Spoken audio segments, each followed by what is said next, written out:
بسم اللہ الرحمن الرحیم۔ السلام علیکم ورحمۃ اللہ۔ سامعین، حضور نبی کریم صلی اللہ علیہ وآلہ وسلم کا مبارک فرمان ہے کہ اللہ تبارک و تعالی صلہ رحمی کرنے والے کو پسند فرماتا ہے۔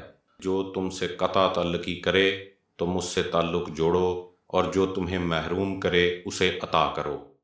اسی ضمن میں شیخ سعدی رحمۃ اللہ علیہ کی ایک حکایت پیش خدمت ہے کہ ایک غریب شخص کہیں سفر پر جا رہا تھا کہ ایک جنگل میں اس کا گدھا کہیں کیچڑ میں پھنس گیا۔ ایک تو جنگل تھا اور اوپر سے موسم بھی خراب تھا۔ سردی کے موسم میں تیز ہوا چل رہی تھی اور بارش برس رہی تھی۔ اس مصیبت میں مبتلا ہونے پر وہ شخص بہت زیادہ مشتعل ہوا اور غصے میں اس نے گدھے سے لے کر اس ملک کے بادشاہ تک سب کو برا بھلا کہہ دیا۔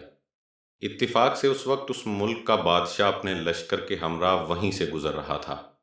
جب اس شخص کی بد کلامی کو سنا تو وہیں رک گیا اور اپنے لشکریوں کی جانب متوجہ ہوا تاکہ وہ اسے اس معاملے میں کوئی مشورہ دیں۔ ایک لشکری نے بادشاہ کو یہ رائے دی کہ اس گستاخ کو قتل کر دیا جائے، کیونکہ اس نے بادشاہ سلامت کی شان میں گستاخی کی ہے۔ جبکہ دوسرے لشکری نے بادشاہ کو یہ رائے دی کہ چونکہ یہ شخص مصیبت میں گرفتار ہے اور اس نے اپنے اوثان کھو دیے ہیں، اس لیے سزا دینے سے بہتر ہے کہ اس شخص کی مدد کی جائے اور اسے اس مصیبت سے نجات دلائی جائے۔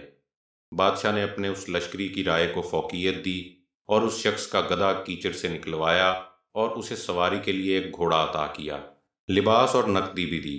بادشاہ اپنے اس انعام و اکرام کے بعد اپنے لشکر کے ہمراہ وہاں سے چلا گیا۔ بادشاہ کے جانے کے بعد ایک شخص نے اس آدمی سے کہا کہ تو نے خود کو ہلاکت میں ڈالنے میں کوئی کسر نہیں چھوڑی تھی، اب یہ اللہ تبارک و تعالیٰ کا انعام ہے کہ تیری جان بچ گئی ہے۔ تو اس شخص نے جواب دیا کہ میں نے تو اپنی حالت کے مطابق عمل کیا تھا اور بادشاہ نے اپنی شان کے مطابق میری مدد کی۔ حقیقت یہ ہے کہ برائی کا بدلہ بھلائی سے دینا جواں مردوں کا شیوا ہے۔ سامعین، خوش رہیں۔